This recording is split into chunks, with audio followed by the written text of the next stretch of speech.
Together for Kwanzaa by Jwanda G. Ford.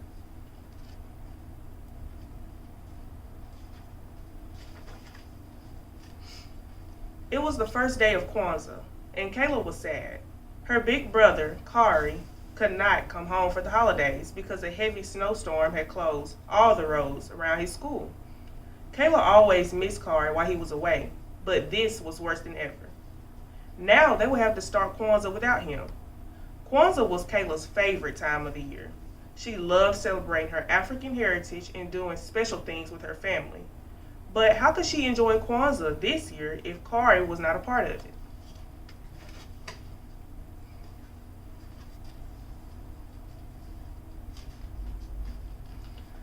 Kayla tried to cheer up. After dressing in colorful African clothing, she began to set the Kwanzaa table. First, she put down the makeka, a traditional straw mat. On top of the makeka, she placed the kinara, a Kwanzaa candle holder. The kinara holds 7 candles, one for each night of Kwanzaa. A black candle in the middle, 3 red candles on the left, and 3 green candles on the right.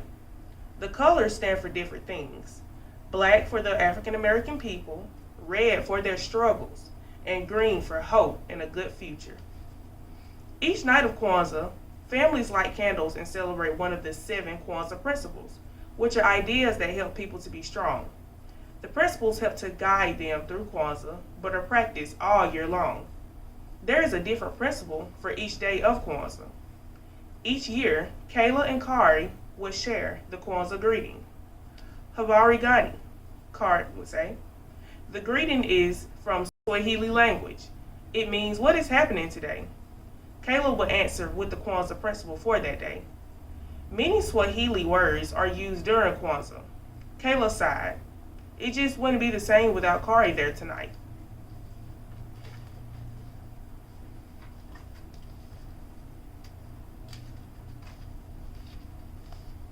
Kayla's parents helped her place fruits and vegetables on the makeka. The fruits and vegetables are called mazeo.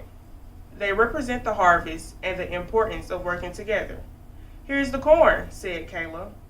Do you remember the Swahili word? Her mother asked. Muhindi, Kayla answered.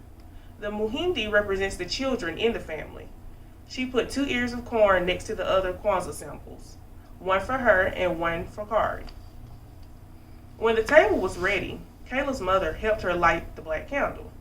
Kayla knew that they would light a red candle the second night, a green one the next night, and so on, until all the candles were burning on the last night.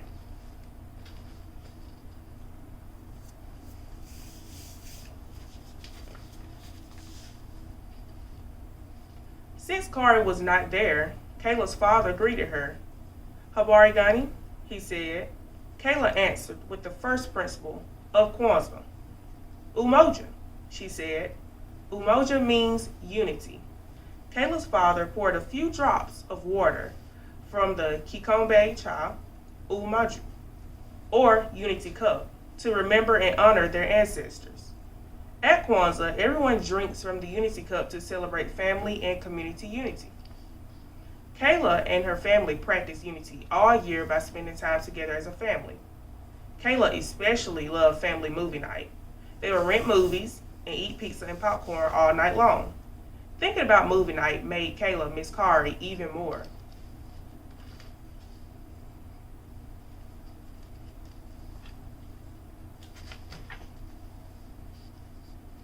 The next night, Kayla's father lit the black candle and the first red candle. He said, Kujicha Gulia, which is the second principle of Kwanzaa. It means self-determination, or deciding what you want to be and do.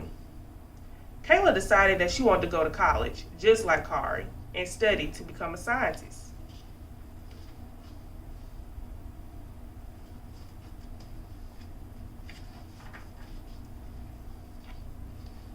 On the third night, the phone rang just as Kayla was lighting the first green candle. It was Kari. Habari gani, Kari said. Ujima, Kayla answered. Ujima is the third principle of Kwanzaa. It means working together and being responsible. One way Kayla and her family practiced Ujima during the year was by participating in her school's bake sale. The teachers, parents, and students all worked together to raise money for the community.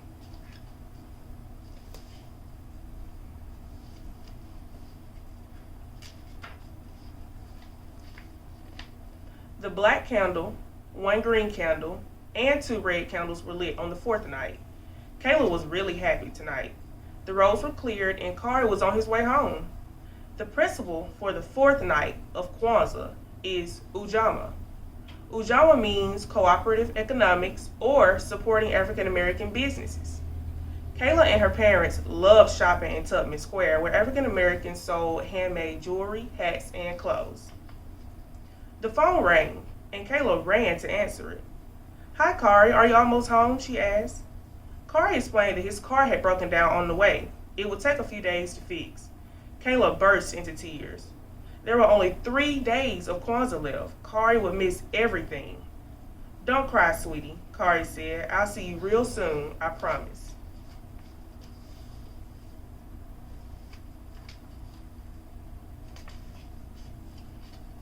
On the fifth night, Kayla's mother lit the candles.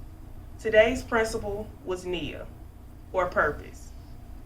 Kayla decided that her purpose was to be the best little sister she could be.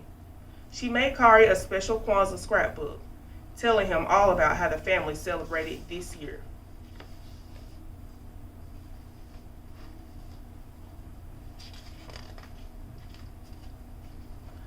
Kuumba, or creativity, is the principle for the sixth day of Kwanzaa. After the last red candle was lit, Kayla and her parents made lots of decorations for the Karamu that night. The Karamu is a feast where families celebrate with friends and loved ones. Kayla made a flag using the Kwanzaa colors. It was black, red, and green, just like the candles in the Kanara.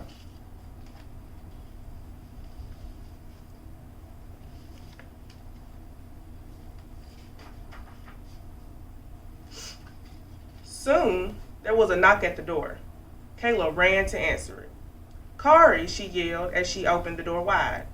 No, not Kari, but Grandma and Grandpa are here. Kayla was glad to see her grandparents, but she couldn't help being disappointed that Kari still had not arrived. She kept hoping that somehow he'll come home before Kwanzaa was over. There were many knocks on the door from friends and family. It was so hard to be sad with so many people around.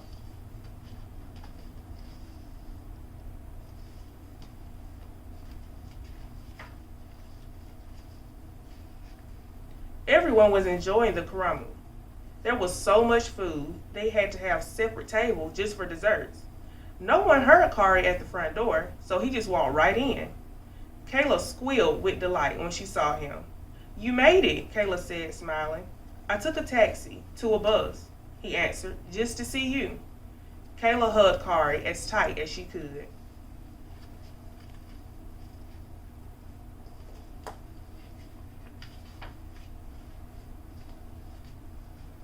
"Imani," Kari whispered on the last night of Kwanzaa. Tonight, all the candles glowed brightly. Imani means faith, believing in yourself and others.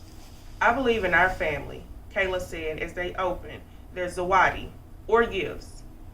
Kayla knew that zawadi should be handmade or educational. She gave everyone a photo of the family in a frame she had made from old newspapers. Everyone loved their zawadi, especially Kari.